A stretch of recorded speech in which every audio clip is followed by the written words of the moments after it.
Wow, did we have such a great Reform-Jellicle last week with Tom Buck. If you have not seen it yet, I'd highly recommend you go check out that episode. You can find it wherever you listen to podcasts. It's on YouTube, Reform-Jellicle. Tom Buck's a great guy. I'm so thankful that he was able to come on and get to know him a lot better. It's really good. This is How to Build a Tent. Welcome to the show about how to make you successful. Man, there's a lot to talk about today. It looks like the Democrats got $60 billion out of us for rural and minority groups for us to be able to fund those small business loans. Big surprise there. Let's see. What else we got? We're going to talk about the media still carrying weight for the World Health Organization and what that means. And then there is this post going around on LinkedIn talking about how companies are hiring people for undervalue because they can take advantage of how many people are unemployed right now, which I don't even know if that strategy works. But even if it does, can lead to disaster for your company, for your organization. So we're going to talk about that and maybe some else, but we'll see if we have time for that. If you have any questions, comments, you want to reach out to me, Matt at howtobuildatent.com. You can find me there. You can email or you can subscribe to me at How to Build a Tent.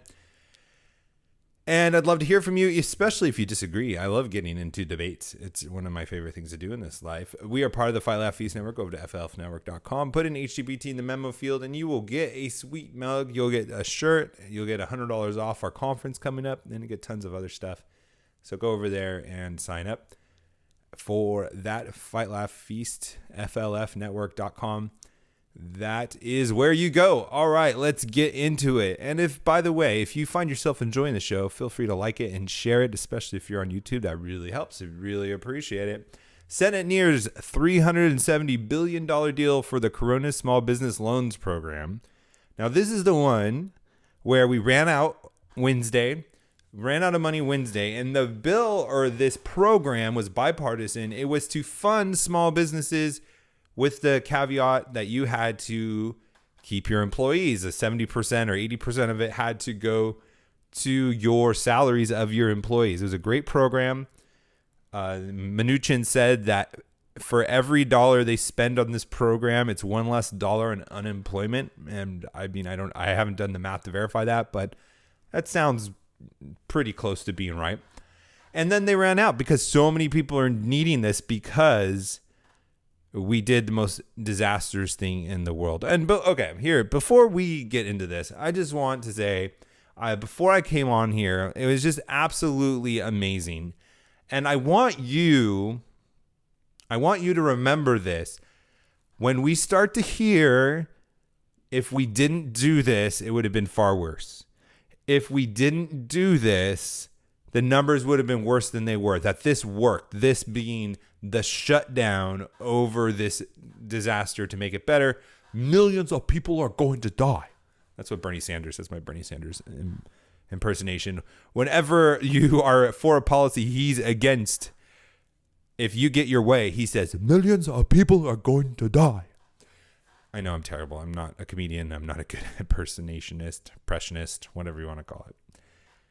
But every time someone says that, hey, this worked, why are you wanting people to die? You want money over people, profits over people. I think that was the chant, the war cry. Well, it turns out the one country that didn't shut down, their numbers are starting to plateau as well. And their deaths per capita and in general, overall, are smaller than every other country in Europe. Sweden didn't close down. They didn't close their restaurants. They didn't close their bars.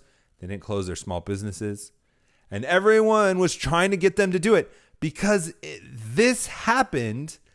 Their whole argument goes out the window, just like they wanted every single state to close down in the United States. Because if one state didn't do it and it wasn't as bad as other states, then this whole argument of justifying the shutdown would have paid off. But Sweden didn't do it. They were about to. And last week they were talking about caving because of how much pressure they were getting and the numbers were going up. But now it looks like they are past their peak. And they never shut down. So when people say to you, this was the right move, this unconstitutional, this irresponsible, this foolish, hysterical decision by the government, when they say, if we didn't pay the price economically, we would have paid for it in lives, point to Sweden. That's all you need to say. When you're on a Facebook conversation, when you're on a Twitter debate, all you need to do is type the country Sweden, and that's all. The mic drop. Boom. That's it. Sweden proves that this was all foolish. It was foolhardy. We should have never done it. And here we are, spending billions of dollars a week, trillions of dollars every bailout package, tens of millions unemployed. And it looks like if we would have just done what Sweden would have done, the differences would have been negligible, statistically irrelevant. Statistically irrelevant. If you disagree, I'd love to hear from you. And one of the things I could just hear coming down the wind, coming down the pipe, is when someone says, well, Sweden has better healthcare than us. Our healthcare system in the United States did not underperform. In fact, it overperformed. Our hospitals were not at max capacity.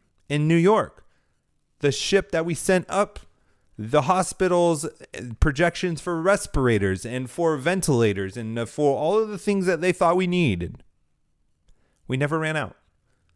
I didn't hear of any hospitals running out of beds. In fact, we have so many ventilators now, we're setting up programs on how to use them going forward before this crisis isn't even done. And still, we're exporting them to other countries as well. We have produced so much equipment for this situation that we're now an exporter of these goods. We don't need them. We're giving them to other countries and helping them out. So don't tell me it has anything to do with the healthcare system. It doesn't. We have the best tests. We have the most tests. We never ran out of respirators. We never ran out of ventilators. Maybe the same thing. I don't know. We never ran out of masks. We never ran out of anything we needed from what I heard. Have you heard that? And we export everything. We are exporting the excess that we have created in a matter of days. I mean, in a matter of weeks, we were building this stuff. I think it's a testament. And it's not even like we have a free healthcare system. We don't. It's so regulated and stuff. But don't ever let them debate that. Okay, so people started getting laid off because small businesses weren't able to get their loans. And the Democrats, held out and said, no, you need to give us handouts. You need to give us subsidies. We're going to hold this program hostage, even though it's bipartisan, to pass it in phase 3 of the deal. We're going to hold it hostage because we need to pay our donors, rural and minority groups. And so, being pragmatic, which I don't justify, being a populist, which I'm not, Trump is giving in to them. $60 billion, $370 billion deal. $60 billion of that is going to pork. It's going to lobbyists. It's going to special interest groups. $60 billion. And I know in this grand scheme of things, what's $1 billion? What's $60 billion? We just spent $2 trillion on our third package. But still, guys, $60 billion. That's a lot of money. And we got to stop. We have a country like Sweden who didn't even shut down. And they're getting over it. And we have shut down the biggest economy in the world in the United States. And what's worse is we're paying for it by sending bills through, not to directly compensate those who we damaged and hurt, but to pay off political interests.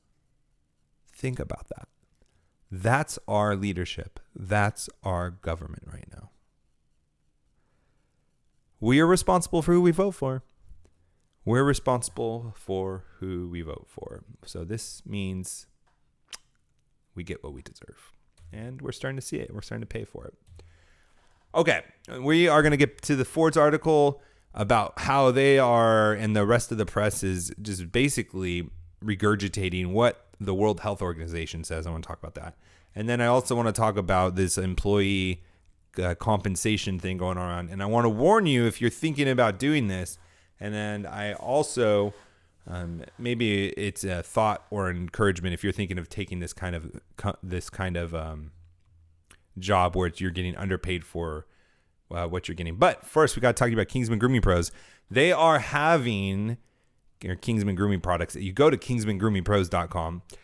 They are having a sale right now, 25% off. Put in that HTBT code, and you'll get 25% off.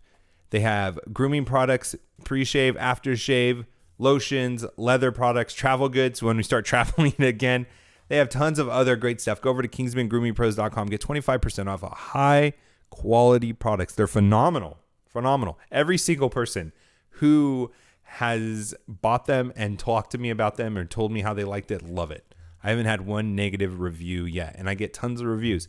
Go try it out, kingsmangroomingpros.com. Support a Christian company, small business, get high-quality products, and get 25% off right now when you put in HTBT. Go over to kingsmangroomingpros.com. All right, the WHO, not the band, World Health Organization, they are the Chinese propaganda.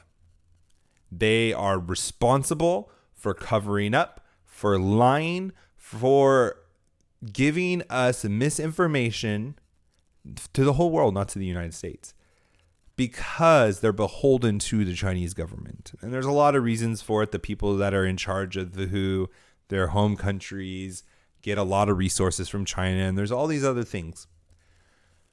And that's upsetting.